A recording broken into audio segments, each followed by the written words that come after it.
മധ്യപൂർവേഷ്യയിൽ വീണ്ടും വൻ യുദ്ധഭീതിയുണർത്തി ടെഹ്റാന്റെ വൻ മിസൈൽ ആക്രമണം.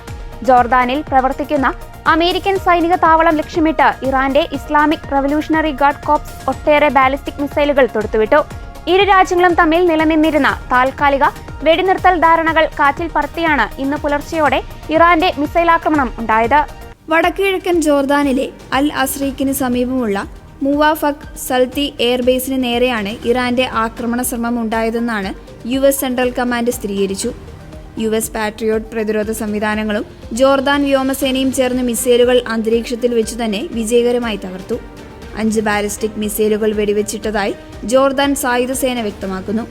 ആക്രമണത്തിൽ ആളപായമോ മറ്റ് നാശനഷ്ടങ്ങളോ ഉണ്ടായിട്ടില്ല എന്ന് US വ്യോമസേന അറിയിച്ചു. രാജ്യത്തിന്റെ പരമാധികാരത്തിനും പൗരന്മാരുടെ സുരക്ഷയ്ക്കും ഭീഷണിയാകുന്ന ഏതു നീക്കത്തെയും ശക്തമായി നേരിടുമെന്ന് ജോർദാൻ അധികൃതർ ആവർത്തിച്ചു. അതിനിടെ ജോർദാന് നേരെയുണ്ടായ ആക്രമണത്തെ UAE വിദേശകാര്യ മന്ത്രാലയം കടുത്ത ഭാഷയിൽ അപലപിച്ചു.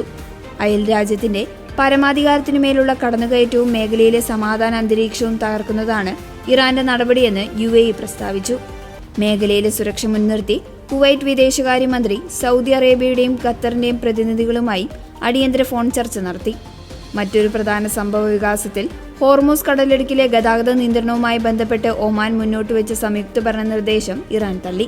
കടലിടുക്കിലൂടെയുള്ള പ്രവേശന പാതയിലൂടെ പൂർണ്ണ നിയന്ത്രണം തങ്ങൾക്ക് വേണമെന്ന നിലപാടിൽ ടെഹ്റാൻ ഉറച്ചു നിൽക്കുകയാണ്.